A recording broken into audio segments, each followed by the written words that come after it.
Assalamualaikum warahmatullahi wabarakatuh. Sebelum memulai perkuliahan kita pada siang hari ini, mari kita membaca basmalah terlebih dahulu. Bismillahirrahmanirrahim. Di pertemuan keempat ini, kami dari kelompok 3 akan menjelaskan materi yang ketiga, yaitu tentang periodisasi pertumbuhan tasyrik pada masa Rasulullah SAW. Di slide yang kedua ini ada nama-nama dari kelompok kami, yaitu yang pertama Wiwi Listiana Sari Putri, yang kedua Ella Nur Anggraini, yang ketiga Selvi Anggraini, dan yang keempat Novia Permata Dia.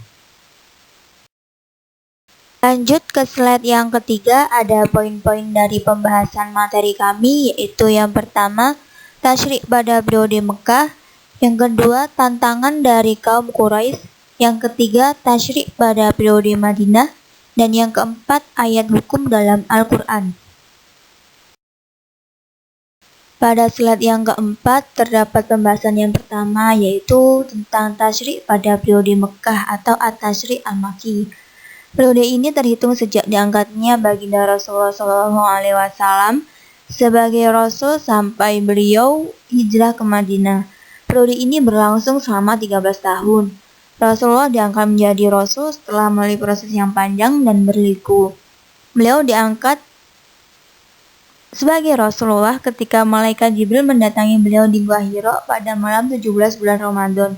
Beliau berdakwah dimulai dari keluarga dan sahabat karibnya hingga sampai pada khalayak ramai.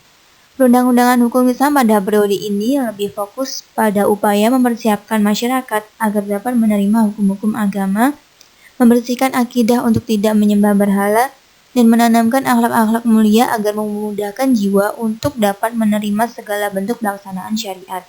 Oleh karena itu, wahyu pada periode ini turun untuk memberikan petunjuk dan arahan kepada manusia terhadap dua perkara utama, yaitu mengokohkan akidah yang benar dalam jiwa atas dasar iman kepada Allah dan bukan untuk yang lain, beriman kepada malaikat, kitab Allah, Rasul, dan hari akhir, serta membentuk akhlak agar manusia memiliki sifat yang mulia dan menjauhkan sifat-sifat yang tercela.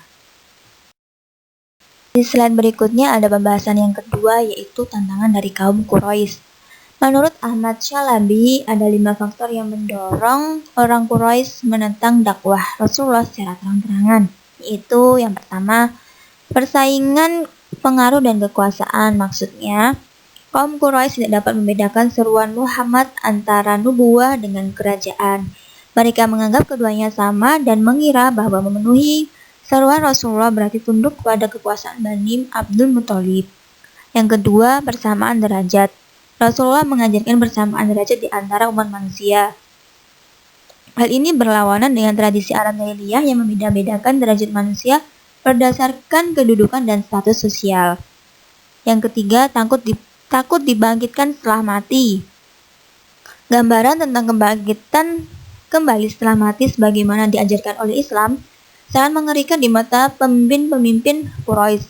Oleh karena itu mereka enggan memeluk Islam. Yang keempat, taklid kepada nenek moyang. Bangsa jahiliyah menganggap bahwa tradisi nenek moyang merupakan sesuatu yang mutlak dan tidak boleh diganggu-gugat. Yang kelima, perniagaan patung. Larangan menyembah patung dan larangan memahat dan memperjualbelikannya merupakan ancaman yang akan mematikan usaha pemahat dan penjual patung. Kaum Quraisy selalu berusaha untuk menumpas dan menindas agama Islam dengan menempuh jalan apa saja. Salah satunya dengan memboikot Bani Hashim. Mengapa Bani Hashim? Karena Muhammad adalah keturunan Bani Hashim dan Bani Hashimlah yang memberikan proteksi atas perilaku Nabi Muhammad. Isi piagam pemboikotan tersebut antara lain, mereka memutuskan segala bentuk hubungan dengan Bani Hashim seperti pernikahan, silaturahim, dan jual beli. Pemboikotan terhadap Bani Hashim berlangsung selama 3 tahun hingga menyebabkan kelaparan dan kemiskinan. Selanjutnya pembahasan yang ketiga, yaitu tasyrik pada periode Madinah atau at-tasyrik al-Madani. Periode ini berlangsung sejak hijrahnya Nabi dari Mekah hingga beliau wafat. Periode ini berlangsung selama 10 tahun. Pada periode ini juga Setidaknya dasar-dasar syariah diletakkan. Sumber syariah pada masa Rasulullah adalah ijtihad selain Al-Quran dan hadis. Adapun hal pertama yang dilakukan Nabi di kota Madinah yaitu 1. Mendirikan masjid, 2. Mempersaudarakan kaum Ansar dengan Muhajirin, 3. Membentuk Piagam Madinah, 4. Meletakkan dasar politik, ekonomi, dan sosial untuk mewujudkan masyarakat baru. Selanjutnya perkembangan syariah di Madinah. Periode Madinah dikenal dengan periode penataan dan pemapanan masyarakat sebagai masyarakat percontohan. Dinamakan Madinah diambil dari kata tamadun, yang artinya kota atau masyarakat beradab.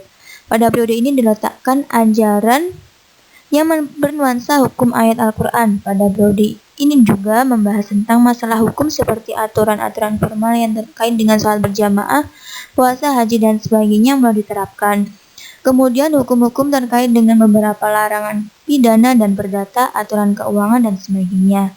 Penerapan hukum pada zaman Nabi dengan jalan persuasif dan bertahap, khususnya menyangkut masalah hukum atau perbuatan manusia yang sudah membudaya. Akhirnya pembahasan yang terakhir yaitu ayat hukum dalam Al-Quran.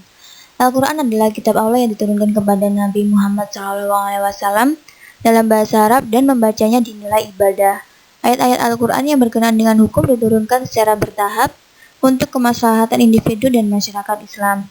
Hukum yang terkandung dalam Al-Quran dapat dibedakan menjadi dua, yaitu ibadah dan muamalah.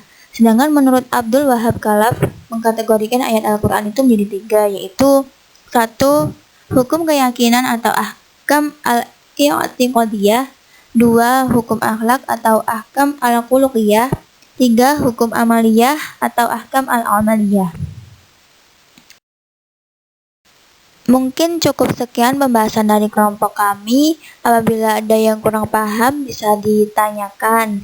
Sekian dan terima kasih. Kurang lebihnya kami mohon maaf. Wassalamualaikum warahmatullahi wabarakatuh.